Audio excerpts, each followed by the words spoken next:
The Galactic Archives would later mark it as Observation Cycle 7249, but senior observer Kazix simply called it the day everything changed. Standing before the High Council of the Confederation, their crystalline form shimmering with nervous energy, they activated the holographic display. Honorable Council, I present our latest findings from Study World 3126, locally known as Earth. The chamber's ambient light dimmed as a blue-green planet materialized in the center. What you're about to see defies our understanding of evolutionary patterns. The council members, representing the 12 most ancient species in known space, leaned forward in their biomechanical thrones. Earth had been a curiosity for centuries, but nothing more.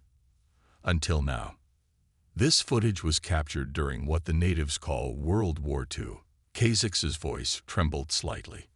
The hologram shifted to show massive metal vehicles advancing across a snow-covered plain. These primitives, who had barely mastered atomic energy, committed to total warfare on a scale we've never witnessed in any developing species. Elder Vix, whose species had achieved spaceflight before humans had invented the wheel, raised a tendril. We've observed warfare in countless species, observer Kazix. What makes these humans different? Kazix switched to another recording. This, Elder. While other species develop technology to avoid conflict, humans develop technology specifically for warfare. They've turned violence into an art form. The hologram showed aircraft engaging in complex maneuvers, submarines lurking in ocean depths, and soldiers executing elaborate tactical formations. But they're killing each other, Council Member Rith noted, her feathers bristling. How is this advanced? That's exactly what makes them unique, Kazix explained. Every other species we've studied develops weapons as a deterrent. Humans develop weapons with the explicit purpose of using them. They don't just theorize about warfare, they practice it constantly, refine it, perfect it. The chamber fell silent as Kazix displayed more footage: special forces operations, guerrilla warfare, psychological operations. Humans have developed over 40,000 different martial arts styles. They've written millions of books about warfare. Their entertainment is dominated by conflict scenarios. Their children play war games. Their sports simulate combat. Elder Vix's crystalline form darkened. You're suggesting they're evolutionarily predisposed to warfare. No, Elder. I'm suggesting they've transcended evolution itself. Kazix projected a new series of images. They've taken their biological limitations and, instead of accepting them, found ways to overcome them.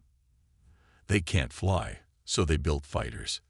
They can't survive underwater, so they built submarines. They can't survive in space. They've achieved spaceflight. Council Member Rith interrupted, alarmed. Primitive chemical rockets only, Kazix assured her. But that's not the concerning part. Look at this. The hologram showed human military training exercises. They practice warfare even in peacetime. They maintain standing armies even when there's no enemy. They plan for wars that haven't happened yet. The council chamber erupted in worried murmurs. Elder Vix raised all 4 tendrils for silence. Observer Kazix, what are you suggesting? The humans have a concept called deterrence. They believe that the best way to prevent war is to be so overwhelmingly prepared for it that no one dares to attack. But in preparing for war, they've become something unprecedented. Kazix paused, gathering courage. They've become natural warriors in a way that defies natural law. The hologram shifted to show human historical records. Every major technological advancement in their history has been driven by warfare. Their medical knowledge comes from treating battle wounds. Their space program evolved from missile technology. Their communication systems were developed for military coordination. Even their peaceful technologies are tested and refined through military applications. Elder Vix's crystalline form pulsed with concern. What is your recommendation, observer? Quarantine. Kazix said firmly, not to protect us from them, but to protect them from us. If humans ever learn about the wider galaxy, they'll do what they always do, prepare for war. And given their track record of technological advancement, you believe they would become a threat? Council member Rith asked. I believe they already are a threat. They just don't know it yet. Kha'Zix displayed one final image. A human child playing with toy soldiers. Every other species we've encountered had to be taught warfare. Humans are the only species we found that had to be taught peace. The council chamber fell into deep silence. Finally, Elder Vix spoke. How long do you suggest this quarantine lasts? Until they either destroy themselves or... Kha'Zix hesitated. Or what? Or until we need them. Kha'Zix deactivated the hologram. Because if there's ever a threat to the Confederation that our technology can't overcome, we may need a species that has mastered the art of war itself. The Council voted unanimously to establish the quarantine. Observation posts were hidden throughout the solar system, recording humanity's every move. The Watchers noted each conflict, each innovation, each new way that humans found to wage war. They watched as humans split the atom, reached for the stars, and developed ever more sophisticated ways of fighting. And in their secretly transmitted reports, the observers always ended with the same warning. The humans are not gods yet, but if war has gods, the humans are their children. And they're growing stronger every day. In the centuries that followed, as the Confederation faced its own challenges and conflicts, some council members would remember Kha'Zix's words. They would look toward the quarantined planet and wonder if they had contained a species of natural warriors, or if they had simply given them time to perfect their art. The answer would come sooner than any of them expected. In a distant corner of the galaxy, something stirred. Something that would test the Confederation's belief that advanced technology was the ultimate advantage. Something that would make them question everything they thought they knew about warfare. Something that would make them turn to the quarantined warriors of Earth.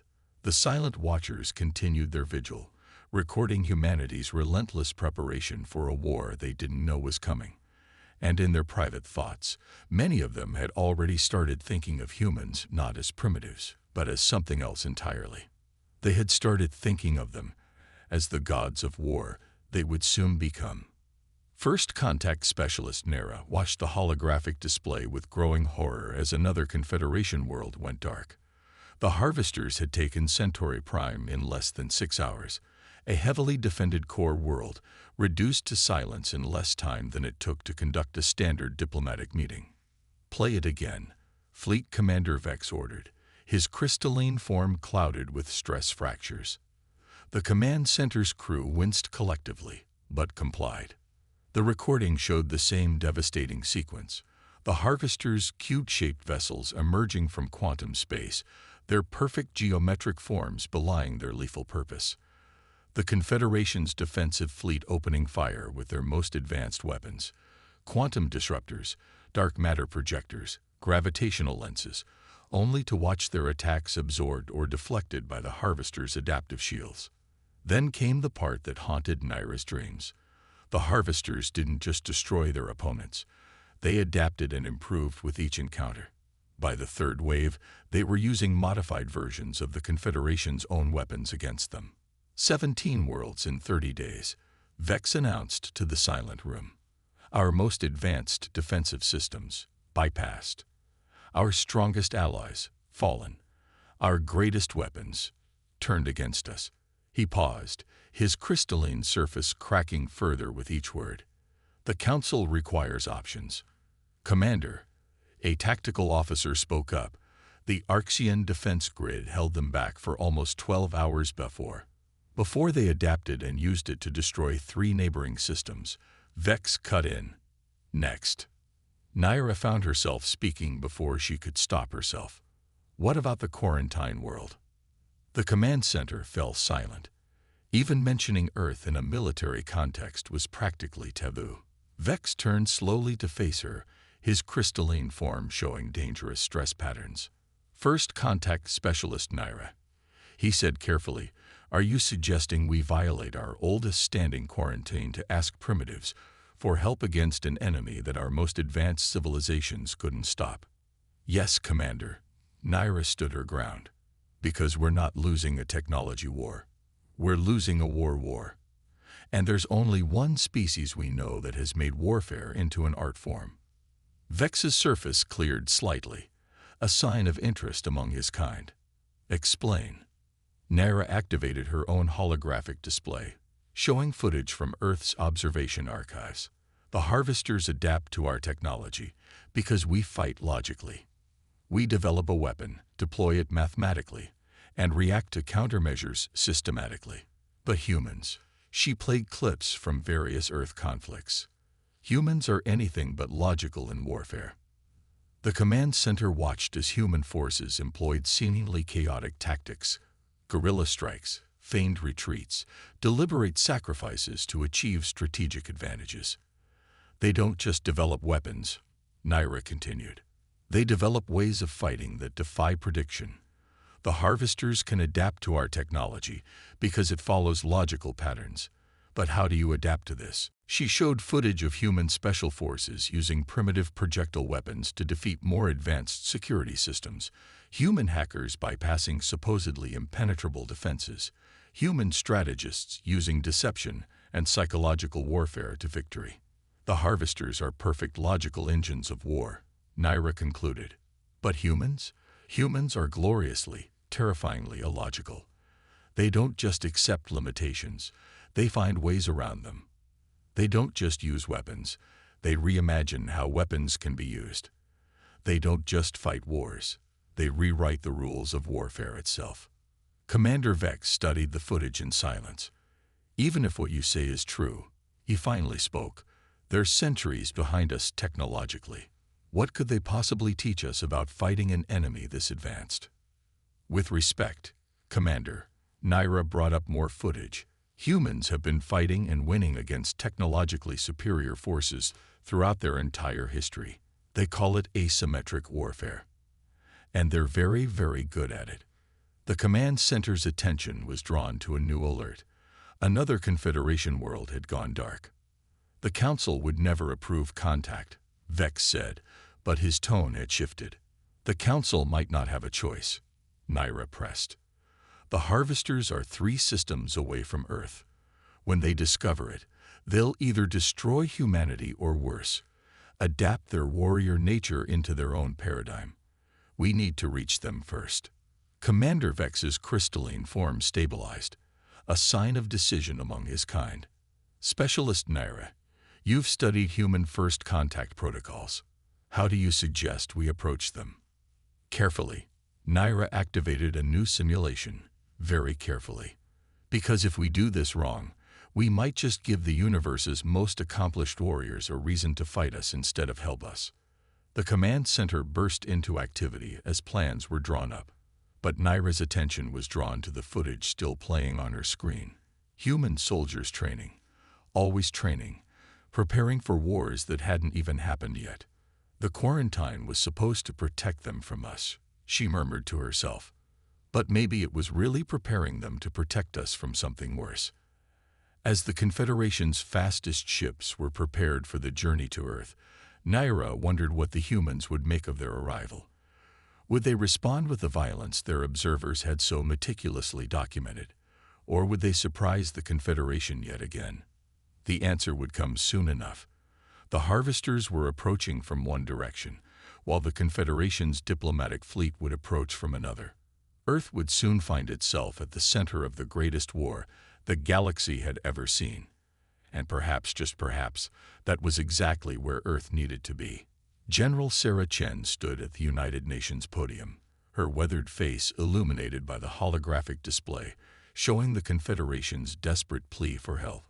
The alien delegation stood nervously to one side, still shocked by humanity's calm response to their arrival.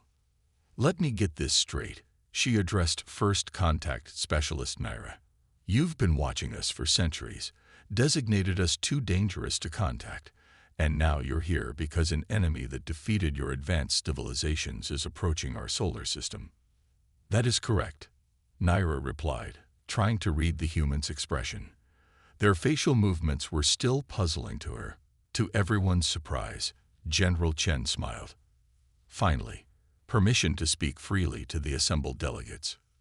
UN Secretary General Martinez nodded, equally amused. Proceed, General. Ladies and gentlemen.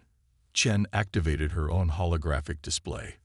Operation Threshold is now active. The alien delegation watched in stunned silence as hidden panels throughout the UN building slid open, revealing advanced defensive systems. Similar reports began flooding in from every major city on Earth. Hidden bunkers, orbital platforms, and defense grids systematically activated worldwide. You thought you were watching us, Chen continued. But we've been watching the Watchers. Every time you thought your stealth systems were perfect, we found new ways to detect them. Every time you upgraded your observation posts, we learned from your technology. We've been preparing for this moment for decades. Naira's translator struggled to convey her shock. But how? The same way humans have always done it. Chen brought up historical footage. We adapt. We improvise.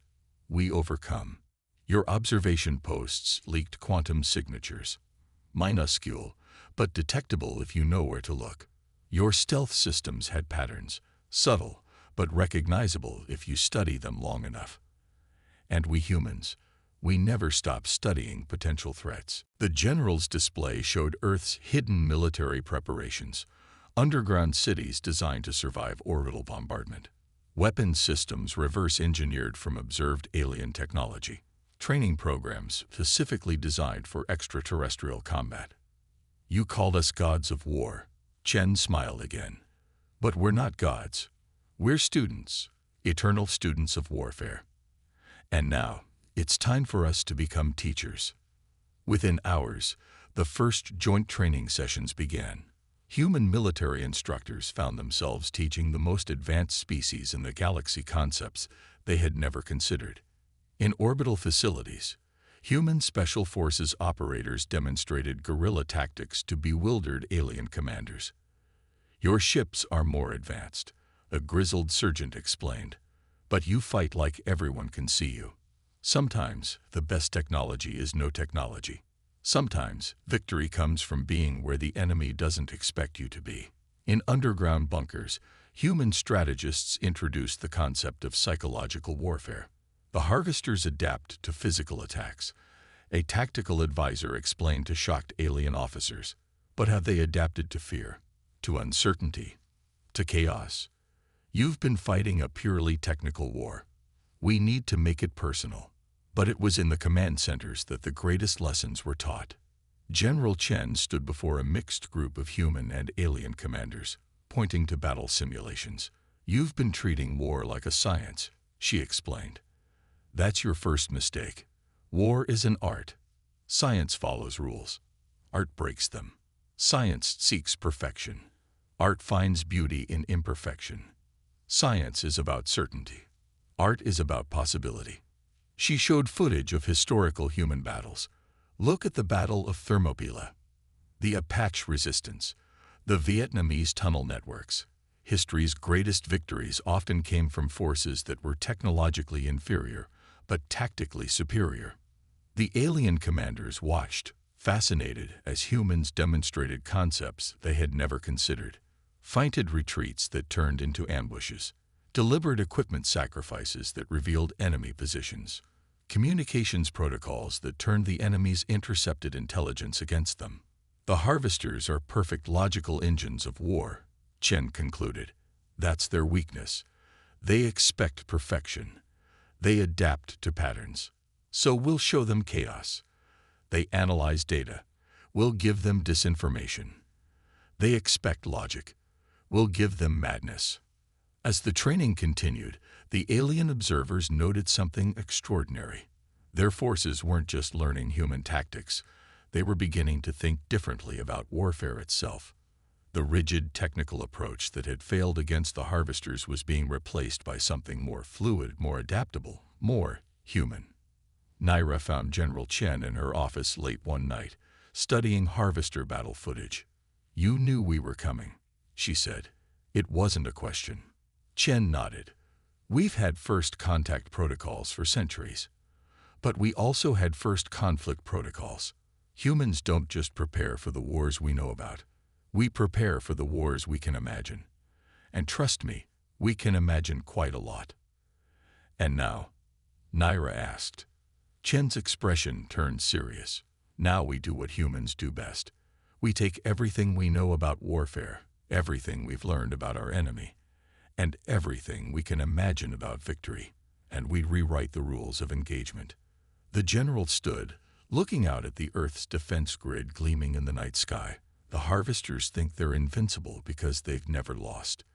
But you know what's more dangerous than an undefeated enemy? What?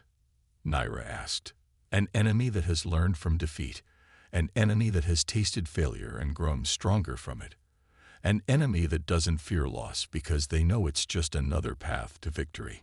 Chen turned back to her desk. The harvesters are about to learn what every human warrior knows. Sometimes you have to lose a battle to win a war. As if on cue, the distant defense stations began signaling. The harvesters had been detected at the edge of the solar system. The first true test of humanity's art of war was about to begin. The harvester cubes emerged from quantum space exactly where General Chen predicted they would. Not because it was the most logical approach vector, but because it was too obvious to be a trap. Humans call it hiding in plain sight, Chen explained to the Combined Fleet Command. Sometimes the best place to spring an ambush is exactly where the enemy expects you to be looking for them. The massive holographic display showed hundreds of harvester vessels moving in their signature perfect geometric formations. The combined human Confederation fleet appeared to be scattered in disarray, seemingly caught off guard by the harvesters' arrival. Defensive positions failing, a Confederation officer reported, right on schedule. Fleet cohesion at 23% and dropping. The harvester fleet pressed forward, exactly as planned. Their perfect cubic forms shifted and adapted, preparing to absorb and repurpose any technology they encountered.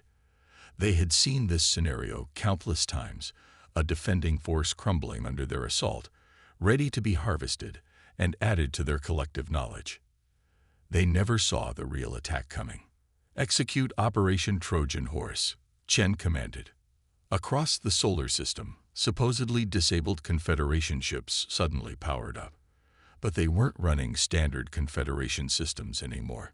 Human engineers had spent weeks stripping out the advanced alien technology and replacing it with something far more primitive and far more dangerous. Nuclear detonation in Sector 7. A tactical officer called out. Multiple EMP bursts detected. The Harvester Cube's adaptive shields, designed to counter the most advanced energy weapons in the galaxy, had never encountered anything as crude or as devastating as enhanced nuclear weapons. Their perfect formations began to break apart as electromagnetic pulses played havoc with their quantum systems.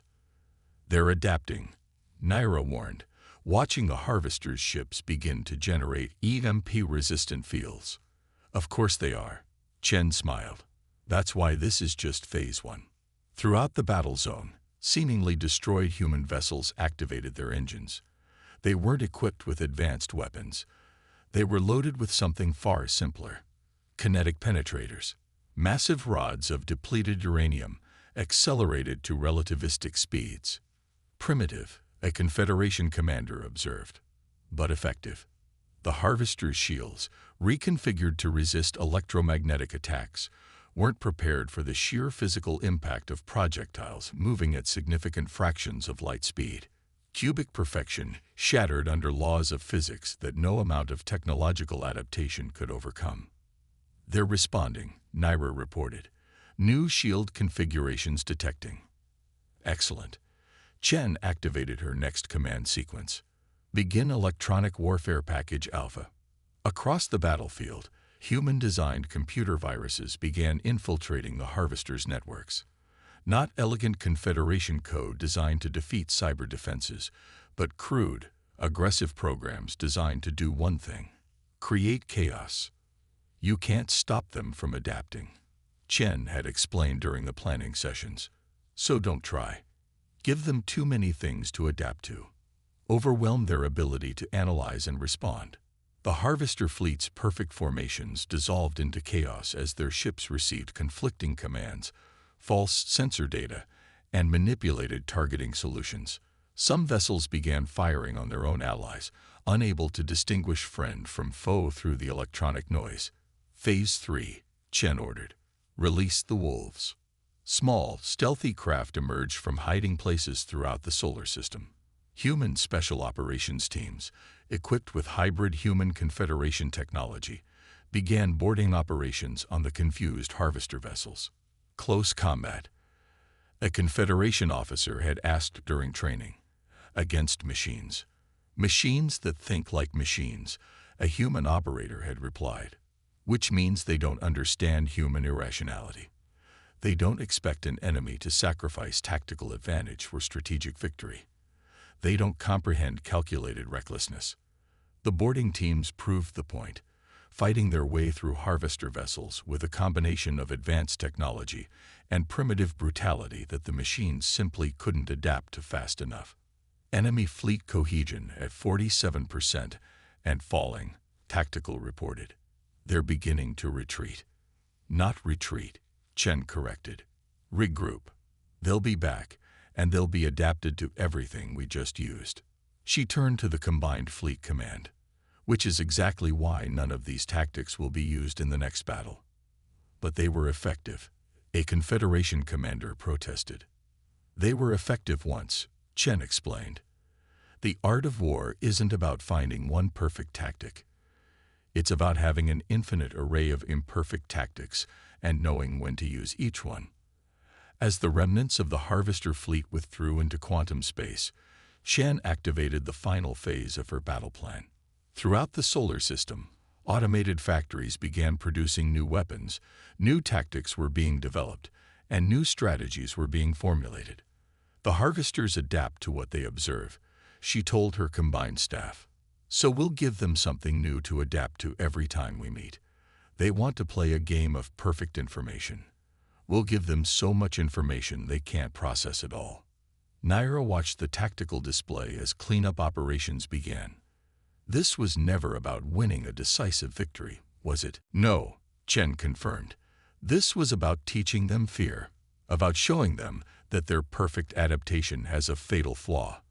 It can only adapt to what it understands. And humans, she smiled grimly. We specialize in being incomprehensible.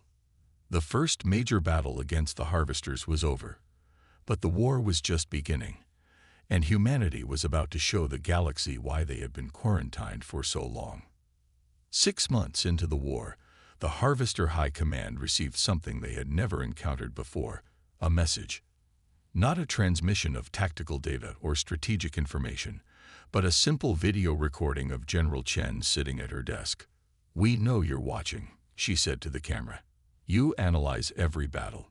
You adapt to every weapon. You evolve with every encounter. So analyze this. We're not trying to defeat you. We're trying to teach you something. The Harvester Collective processed this information through countless quantum cores, trying to understand the illogical statement. Their adaptation protocols found no tactical advantage in this communication, yet they couldn't stop watching. You've learned to counter nuclear weapons, so we stopped using them. You've adapted to kinetic strikes, so we developed new weapons. You've evolved beyond our electronic warfare, so we changed our approach entirely. Chen leaned forward. But have you figured out why? Across the galaxy, the war had transformed into something the Confederation had never seen before. Human military advisors had spread throughout Allied forces, teaching not just tactics but a whole new philosophy of warfare. Harvester fleet approaching Centauri Alpha, a tactical officer reported in one sector. The defending forces didn't panic. They didn't deploy a perfect defensive formation. Instead, they scattered in seemingly random patterns. Execute Operation Chaos Theory, the human advisor ordered. What followed wasn't a battle in any traditional sense. The defending forces used civilian shipping containers as improvised mines. They broadcasted conflicting sensor data on all frequencies. Some ships deliberately shut down their engines and went dark, only to power up at precisely calculated moments to disrupt harvester formations. In another sector, human-trained special forces conducted what they called a midnight raid on a harvester processing center. They didn't try to destroy it. They simply rearranged everything inside, turning the machine's perfect order into deliberate chaos. The art of war isn't about destruction. Chen's voice continued in the message. It's about disruption. It's not about winning every battle. It's about making the enemy lose their way of fighting. The harvesters were learning this lesson the hard way. Their adaptive protocols, designed to counter specific threats, were being overwhelmed by the sheer variety of human tactics. Every time they evolved to counter one approach, the humans and their allies would switch to something completely different. "You're perfect machines," Chen explained. "And that's your weakness. You expect perfection. You seek patterns. You adapt to what you understand. But humans, we embrace imperfection. We break patterns. We understand that sometimes the most effective strategy is to have no strategy at all." The Harvester Collective processed billions of battle simulations, trying to find a pattern in the chaos. But there was no pattern. Human warfare defied prediction because it defied logic itself. In the Orient sector, a human-led fleet engaged the harvesters with what they called Operation Wild Hunt. Ships performed maneuvers that their own engineers had declared impossible. Weapons were used in ways their designers had never intended. Tactics changed mid-battle based on nothing more than human intuition. "Your civilization is built on the idea that warfare can be perfected," Chen continued. "Ours is built on the knowledge that it can't be. You fight to achieve perfection. We fight because we know perfection is impossible, and that's what makes us dangerous." The turning point came not in a massive battle or a strategic engagement, but in a series of small, seemingly insignificant encounters. The harvesters began to hesitate. Their perfect formation showed signs of uncertainty. Their adaptive protocols started generating conflicting responses. For the first time in their existence, the harvesters faced an enemy they couldn't understand. And what they couldn't understand, they couldn't defeat. "So here's our message," Chen concluded. "You can adapt to our weapons. You can evolve beyond our technology. You can even learn to predict our tactics. But you can never adapt to who we are. Because we are chaos incarnate. We are evolution itself. We are the gods of war, not because we're perfect at it, but because we know war can never be perfect." The message ended with a simple text transmission. "Coordinates for a final battle." "They won't come," Naira predicted. "It's obviously a trap." "Of course it's a trap," Chen agreed. "That's why they'll come. Because they have to know. They have to understand. Their entire existence is built on understanding and adapting. And we're the one thing they can't understand." The harvesters arrived at the coordinates in full force. They found not a battle fleet, but a single human vessel broadcasting on all frequencies. Inside, General Chen stood before a quantum communicator linked to every ship in the combined fleet. "You wanted to understand us," she transmitted. "Here's your lesson. Humans don't fight wars to win them. We fight wars to end them." Operation Götterdämmerung. Execute. What followed wasn't a battle. It was an exhibition of everything humanity had taught the galaxy about warfare. Every tactic, every strategy, every irrational, impossible, brilliant human innovation deployed simultaneously across thousands of star systems. The harvesters' perfect adaptability became their perfect weakness. Their quantum processors overloaded trying to analyze and counter too many threats simultaneously. Their unified consciousness, trying to adapt to thousands of different strategies at once, began to fragment. In the end, the harvesters didn't just lose. They understood. They understood that true warfare isn't about adaptation. It's about innovation. It's not about perfection. It's about evolution. It's not about winning. It's about transcending the very concept of victory and defeat. The Confederation lifted Earth's quarantine formally 3 days later. But informally, the quarantine had become irrelevant. Humanity had already changed the galaxy's understanding of warfare forever.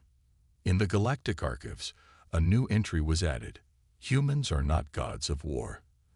They are something far more dangerous. They are its artists. And they have taught the galaxy that in war, as in art, perfection is the enemy of victory. General Chen's final message to the Confederation Council became the motto of the new combined fleet.